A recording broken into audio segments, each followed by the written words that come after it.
ngir am ay xibaar yu leer te wóor ak lépp lu xew ci wàllum actualité nationale et internationale abonneel gaaw ci sa chaîne bi di ASG Production.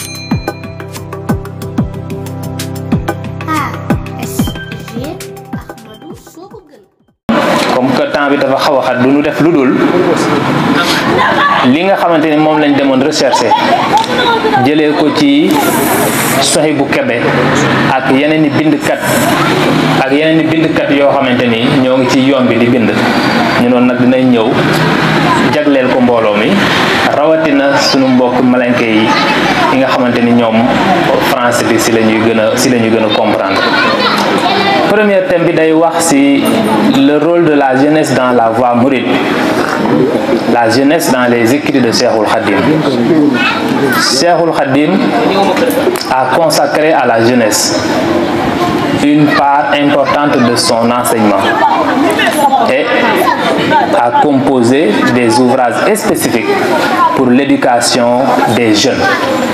Parmi ces ouvrages, on peut citer Jazbatul Sikhar, Tazawudul Sikhar, Tazawudul Shuban et Tazawudul Tahaluk.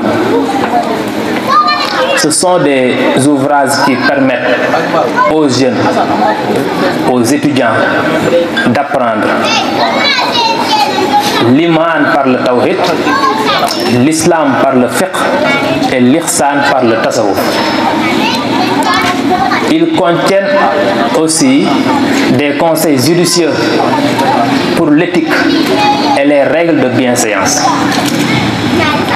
Alors, il nous est possible de découvrir à travers les quelques passages que nous exposerons l'importance capitale de la jeunesse dans l'enseignement de Cheikhoul Khadim, qui a réussi d'ailleurs à fonder une communauté spirituelle, Touba,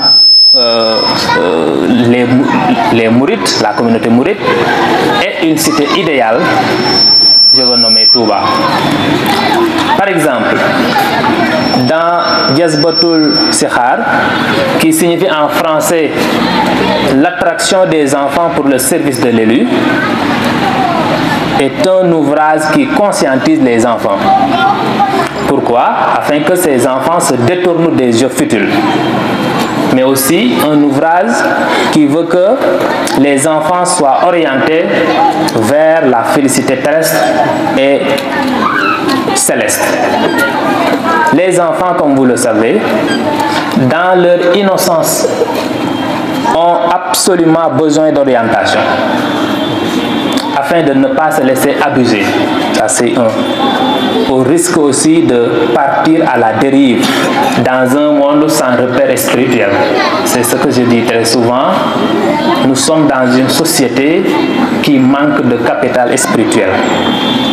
Khadim Rassoul les attire vers le service du prophète élu, paix et salut sur lui, qui est la garantie suprême, et leur fournit les bases nécessaires pour apprendre et enseigner les principes de la religion qui sont l'iman, l'islam et l'ihsan. Puis, Cheikhoul Khadim les exhorte, au-delà de ces apprentissages, à mettre en pratique l'enseignement théorique, tout en respectant, bien sûr, les règles de la courtoisie spirituelle. C'est pour cela qu'il leur inculque l'amour et le respect des pieux prédécesseurs que l'on appelle Salaf Salih et des saints que l'on nomme Awliya. Dans les titres de Tazawudul Sikhar, il a Jinnanillahi Jil An'ar, qui signifie les provisions des enfants pour les paradis d'Allah, et aussi dans Tazawudul Shuban, il a Itiba'i al-Maliki al-Dayan, les provisions des jeunes pour la voie du Seigneur. Nous distinguons facilement l'orientation de son enseignement incomparable, tant par sa qualité intellectuelle, mais aussi par sa qualité spirituelle. Ça, c'est la jeunesse dans les écrits de Cheikhoul Khadim. Nous entendons par tout tout cela. L'initiation au Tawhid, l'enseignement théologique de Cheikhul Khadim est absolument exempt de toute innovation et extrapolation, car cet enseignement est inspiré par le Coran et la Sunna en toute conformité avec la doctrine sunnite. C'est en cela que Cheikhul Khadim disait: préférez les enseignements sunnites totalement exempts d'innovation et de suspicion. Cheikhul Khadim rajoute: la première obligation que le miséricordieux a prescrit à tout croyant responsable est la foi, que l'on appelle iman. Ainsi donc, il incombe aux mourides que nous sommes de faire de ces provisions du Tawhid. Quand le mouride assimile le Tawhid ainsi que le fiqh et le tasawwuf, tout en restant conforme à la doctrine sunnite, ce mouride-là se prémunit de la discorde. Là, ce sont les écrits de Cheikhul Khadim. La deuxième chose, c'est l'éducation islamique. Le Cheikh, entendez par là Cheikhul Khadim, a toujours insisté sur l'éducation islamique qui enseigne la conformité aux obligations et recommandations, mais aussi l'abstention des interdits et de ce qui est répréhensible. Car le croyant doit être quelqu'un de responsable, mais aussi quelqu'un d'exemplaire. Des parties importantes de ces ouvrages abondent dans le même sens. Dans la même logique, Cheikhul Khadim dit dans Jawar Nafis: après la connaissance des règles du jeûne, de l'ablution et de la prière, le croyant doit observer les lois que le Seigneur a établies pour exécuter les impératifs et s'abstenir des interdits, mais aussi de se repentir incessamment en toute humilité. L'éducation spirituelle, dans les écrits de Cheikhul Khadim, on peut noter qu'il éveillait les cœurs des aspirants à la piété et au repentir, en suscitant dans leur esprit la crainte révérentielle et l'espérance ainsi que l'amour divin, l'amour que nous devons à Dieu. Il éveillait ainsi les consciences à l'omniprésence de Dieu. J'ajouterai à l'omnipotence même. Votre spiritualité, c'est Cheikhul Khadim qui dit: Al-Ihsan, ô mes enfants, est pour le propriétaire des corps et des esprits. C'est dire que tout en nous est pour l'omnipotent, l'omniprésent Dieu. Il s'agit maintenant d'adorer Allah comme si vous le contemplez et ainsi obéir à ses impératifs. Il s'agit d'adorer Allah comme si vous le contemplez et ainsi obéir à ses impératifs. Je me répète. Si en fait vous ne le voyez pas, lui vous voit, Dieu vous voit. Donc observez-le dans tout. Par des maximes éloquentes et par l'exemple patent de sa personne, Cheikhul Khadim a formé des disciples qui répandirent la foi et la bénédiction dans tout endroit où il s'installe au bénéfice des populations. Ce qui se passe à Saraya d'ailleurs est une parfaite illustration. Passons maintenant au deuxième thème qui est intitulé les responsabilités de la jeunesse dans les enseignements de Cheikhul Khadim. C'est-à-dire qu'en tant que jeunes, nous avons des responsabilités vis-à-vis de la communauté, vis-à-vis de nous-mêmes, vis-à-vis de l'État de manière plus élevée. Cheikhul Khadim tenait à former des jeunes qui sont dynamiques, des jeunes qui sont pieux, qui s'attellent au savoir et au travail, pour bâtir avec eux la société idéale. Il diffusait la spiritualité et parachevait les mœurs tout en conscientisant sur l'objectif ou bien les objectifs et la finalité de sa mission. La responsabilité éducative de la jeunesse. Dans Tazawudul Sikhar, Cheikhul Khadim dit: ô enfants, ne vous laissez pas se distraire et cherchez la guidance. Préoccupez-vous d'apprendre les sciences et mémoriser le Coran et récitez-le. Évitez les assemblées de la perdition. Cheikhul Khadim.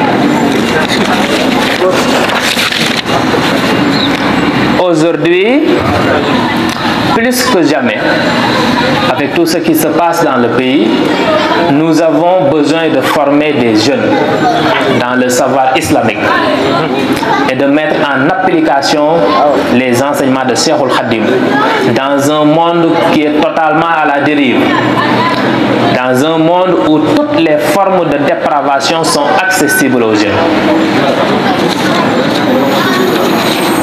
Le Cheikh dit: évertis-toi à rechercher la science dans ta jeunesse. Tu obtiendras alors la satisfaction de tes désirs quand tu seras grand. Ô jeunes, si vous ne voulez pas avoir honte demain, cherchez la connaissance avant de vous consacrer à la pratique et acceptez les sacrifices pour atteindre le discernement. Les conseils de Cheikhul Khadim ont toujours permis aux jeunes de construire leur personnalité et d'assurer leur émancipation, qu'ils soient matériels et spirituels. Car si la jeunesse n'est pas mise à profit pour apprendre les sciences islamiques et recevoir une éducation spirituelle adéquate, comme vous le savez, il est généralement trop tard pour ces jeunes. Sur lui, les meilleures salutations ainsi que sa famille et ses amis les plus vertueux. Premièrement, la jeunesse avant la vieillesse, puis la santé avant la maladie. Troisièmement, la bonne fortune avant la mauvaise, puis le temps libre avant les préoccupations. Cinquièmement, la vie avant la mort. Il faut accourir vers le bien avant qu'il ne soit trop tard.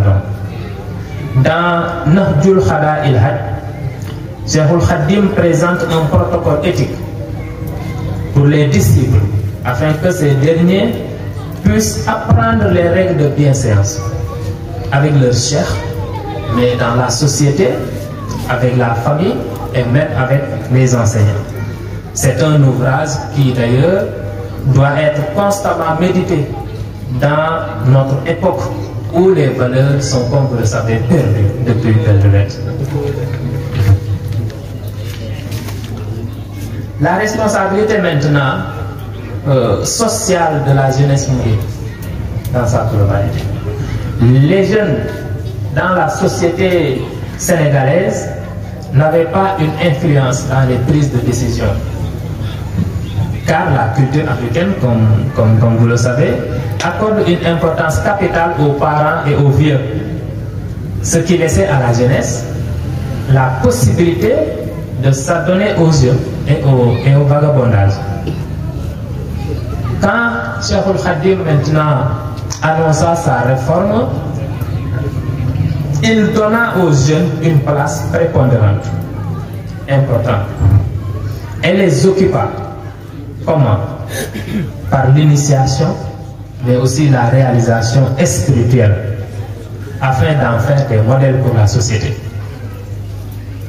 Il donna aux jeunes la possibilité de se construire une personnalité mouride qui est fière et qui est indépendante, capable de gérer la famille, de se gérer, voire même de gérer la société.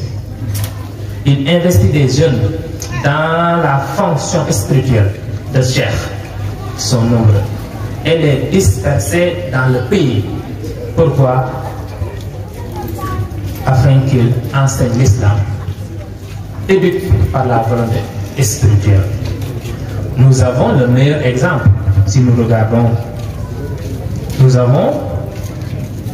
on peut prendre l'exemple de ses propres fils, car ces fils furent consacrés dès leur enfance à leur rôle, comme Cheikh Mohamedou Moustapha, Cheikh Mohamedou Fadel, Cheikh Mohamedou Lamine Bar, Cheikh Mohamedou Bachir, Cheikh Abdul Ahad, Cheikh Souaïb, Cheikh Abdul Khadr et Cheikh Salih, Cheikh Murtada, qui ont participé pleinement à la mission de leur père.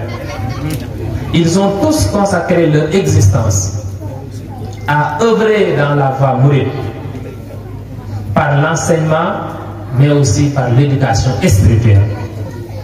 Ils fondèrent dès leur jeune âge des villages et des écoles coraniques et des dara tarbiya, toujours fonctionnels d'ailleurs, d'où sortent toujours des centaines de milliers d'étudiants, dont certains sont très célèbres au Sénégal.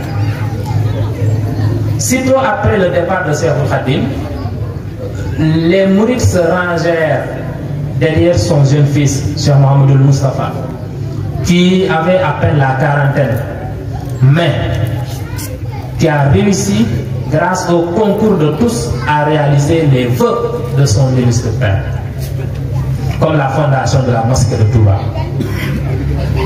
Cette entreprise faramineuse fut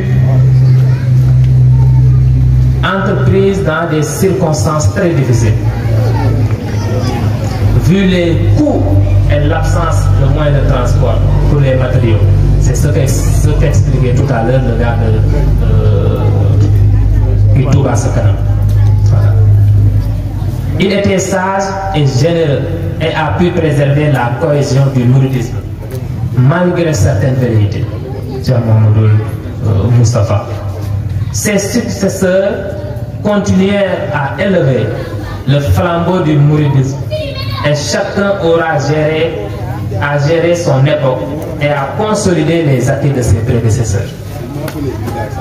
Dans le califat de Cheikh Abdul Ahad, un mouvement estudiantin émergea, d'ailleurs des jeunes mourides, fut remplacé par les étudiants mourides puis par Hizb ut-Tarqiyyah et joua un rôle important dans l'organisation des événements, mais aussi des manifestations culturelles. Pendant le califat de Serigne Saliou, le rôle de la jeunesse fut accentué et de grands mouvements culturels émergèrent comme Rawdou Rayahin, qui s'occupe de diffuser l'enseignement de Cheikhoul Khadim et constitue un saut qualitatif dans la culture mouride. Dans le califat de Cheikh Mohamedou Lamine Bara, la confiance dans la jeunesse fut renouvelée et une commission d'organisation du Magal fut confiée à Serigne Mohamed Bachir Abdou Khadr, le porte-parole. Venons maintenant au rôle économique de la jeunesse mouride. Le chômage des jeunes est l'un des fléaux de notre époque. Surtout que son pourcentage a connu des proportions alarmantes dans les sociétés subsahariennes, pas seulement au Sénégal. Les conséquences immédiates maintenant sont, comme vous le savez, une criminalité galopante, des trafics de tous genres, ce qui met en péril la stabilité sociale, la stabilité du pays. Nous avons donc besoin aujourd'hui, plus que jamais, de revisiter les enseignements de Cheikhoul Khadim et de les enseigner afin de protéger nos enfants des problèmes multiples des sociétés actuelles. Khadim Rassoul dit dans Masalikul Jinan, chercher le repos dans le monde d'ici-bas, sera honteux le jour du jugement. Il dit dans Nahjul Khada il-Hajj, le repos et l'oisiveté ne permettent pas à l'homme d'être prospère. Le mouride ne peut rien obtenir s'il s'y adonne, mais risque plutôt le désastre. Sache que la gloire ne s'obtient que par le sérieux et les sacrifices. Khadim Rassoul a toujours dénoncé, et de manière violente d'ailleurs, l'oisiveté et le laxisme dans Masalikul Jinan. Ne sois pas paresseux, car la vie terrestre est courte et ne laisse pas ces opportunités t'échapper. Oh mon frère, le chômage et la perte du temps dans les futilités sont des mots certains et la durée de vie impartie à chacun est précieuse. Donc, remplis-la avec les meilleures actions. La joie et le repos doivent être modérés par la méditation sur ce qui nous attend, la maladie, la mort, les supplices de l'agonie et de la tombe. Puis, la résurrection avec son lot d'événements inévitables. Ce sont des réalités implacables. Il corrigea aussi certaines incompréhensions qui altèrent le tasawwuf concernant la remise confiante et la quête de subsistance. C'est pour cela que Cheikh Khadim a dit: le fait de négliger la quête de sa subsistance pour se confier à Allah tout en ayant des penchants terrestres n'est que de la prétention.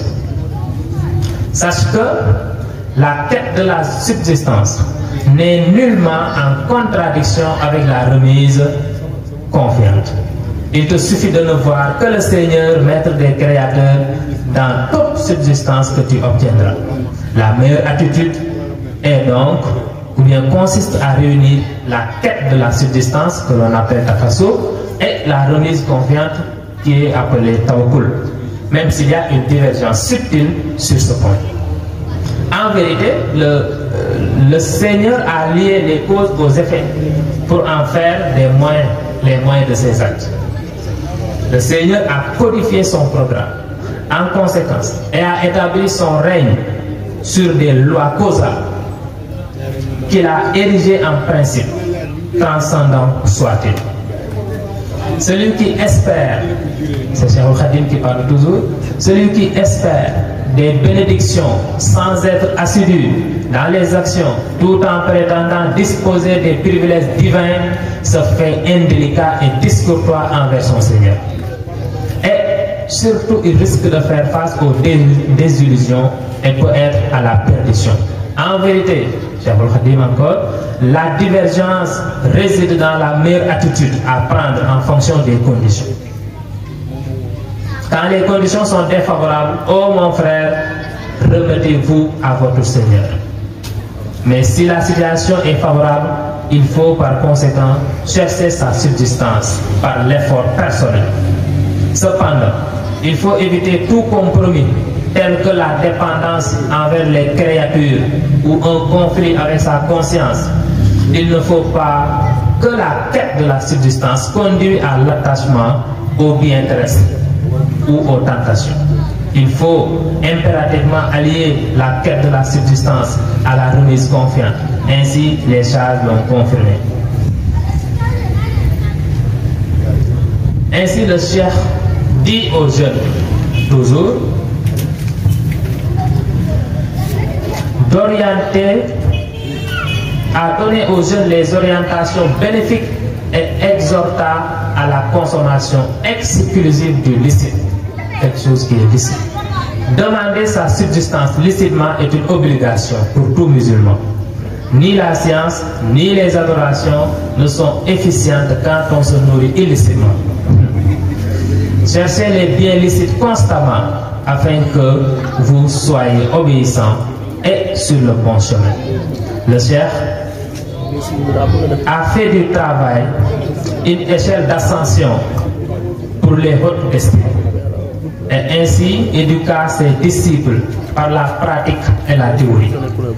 Cheikh Mohamedul Bachir a dit dans Minanul Bahi, il connaissait très bien les réalités de la société et de l'époque, et il était conscient de l'insuffisance du commun en matière religieuse ainsi que la corruption généralisée des mœurs.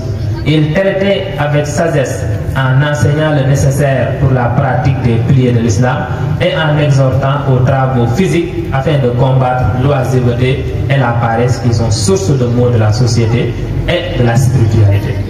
Ainsi, il leur enlevait les attitudes hautaines et les poussait vers l'humilité et le service de son prochain. Point de doute que de tels enseignements préservent la société de tous les maux qu'elle traverse présentement.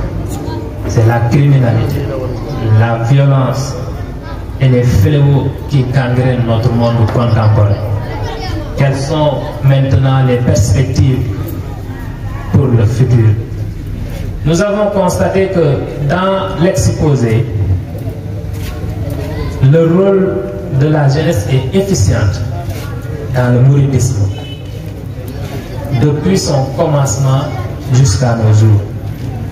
Maintenant, après plusieurs années, après un siècle même, il nous incombe comme héros de faire le point sur les réalisations passées et les projections du futur afin de concourir à la réalisation du projet universel de Cheikhoul Khadim, dont la réforme s'adresse à tous les musulmans sans exception.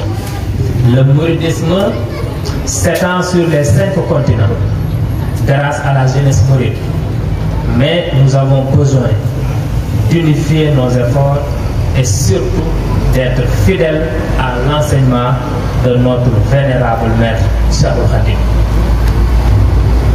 C'est dans cette perspective que l'on propose d'accorder la primauté à l'éducation spirituelle des jeunes en leur enseignant les plus bénéfiques ouvrages afin de les protéger contre la contamination intellectuelle et le vide idéologique.